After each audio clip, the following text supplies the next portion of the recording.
welcome back to my YouTube channel. Before we even get started on this latest review on Real Housewives of Atlanta, please subscribe to my YouTube channel, hit the notification button so you can know when I upload my videos. Also, like and share this video.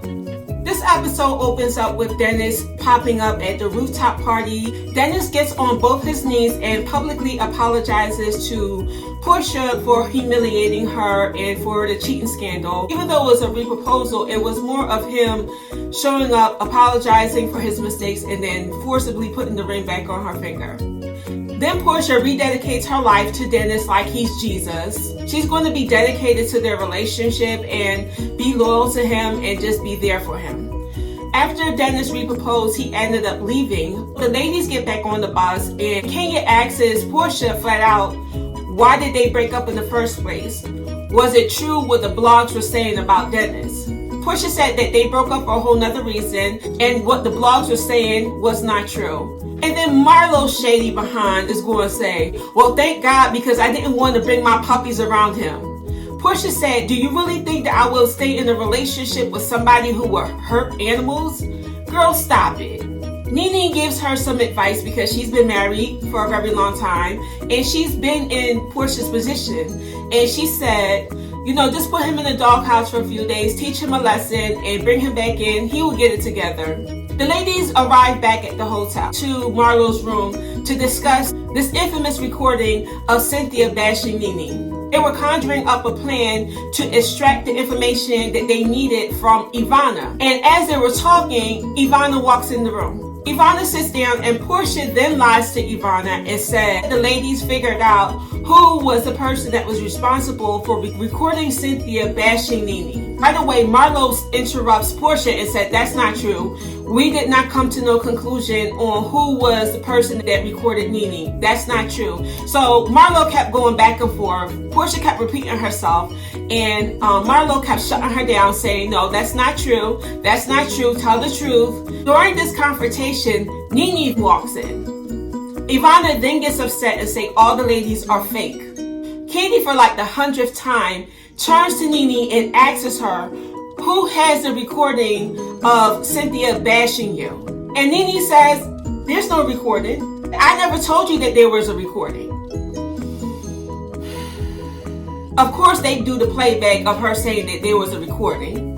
Katie was like, that's a lie. You told me there was a recording. Nene said, I didn't say that there was a recording. What I said was there's audio of Cynthia bashing me. Of course, Cynthia got upset. And when she expressed her frustration with the situation, Marlo decides to start degrading Cynthia because she's frustrated. Cynthia had enough. So she got up and so did Marlo and they start going back and forth.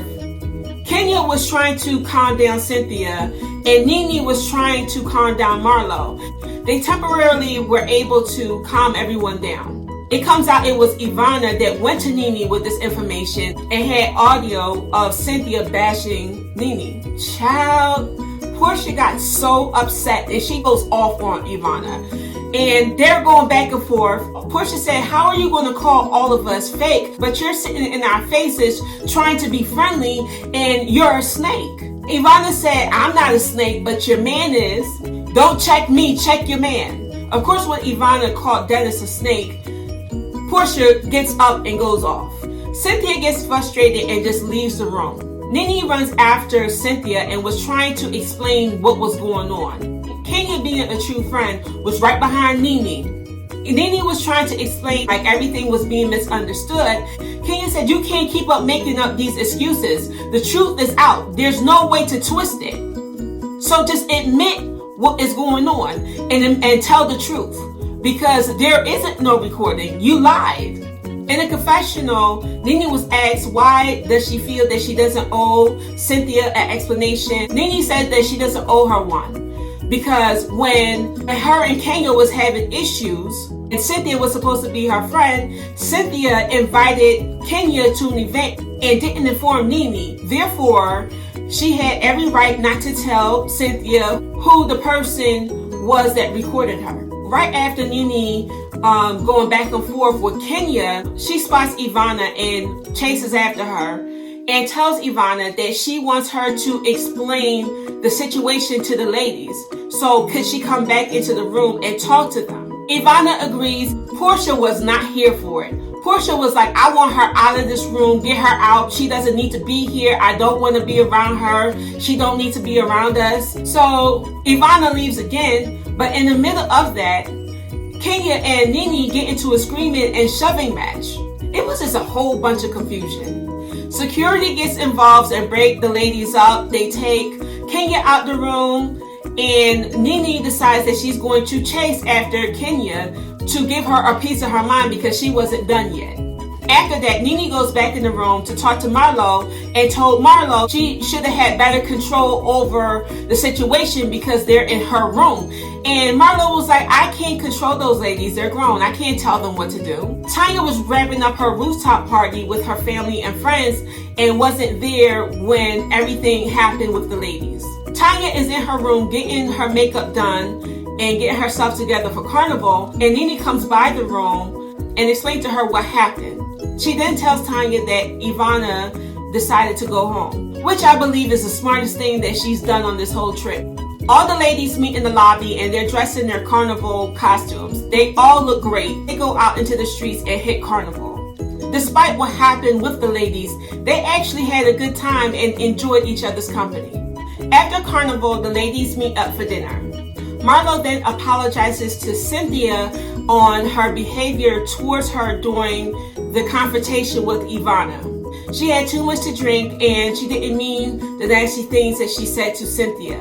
Cynthia accepts Marlo's apology. Marlo's still feeling a little salty about Kenya showing up with a marching band to her wig event. Calls out Kenya for wearing a wig, because Kenya's edge control is for natural hair. And she's like, well, you're supposed to be a naturalist. Why are you wearing a wig? The ladies then talk about Dennis reproposing to Portia, and Portia is excited and she's happy. Then Candy asks Cynthia, how's her wedding planning going? After briefly talking about Cynthia's wedding plans, they turn to Tanya and ask her when is she going to get married. Tanya said that she doesn't have to get married, nor does she have to plan a wedding at this time. And also, their relationship is perfect. Everyone was looking at her sideways because nobody's relationship is perfect. Not one. And every relationship goes through hard times. So they know that she's not being completely honest. Kenya poses a question to the group. She said if any of the ladies were to find out information about their significant other, will they be comfortable knowing this information? The only person that didn't have a response to that was Tanya. Kenya knows this information about Tanya's boyfriend talking to this cookie lady and how he was able to get her number. So instead of saying it to Tanya, she indirectly told Tanya the rumors that have been going around about Paul. She told this hypothetical story without saying Paul's name. Kenya, can you please concentrate on your Casper the Friendly Ghost husband? Tanya responds to the story and was like, wow, that's terrible. You know, if that happened to me, I would be heartbroken. One of the ladies asked her, do you think that Paul would ever cheat on you? She said, no, Paul wouldn't do that because I have all his passwords. I know the passcodes to his phone.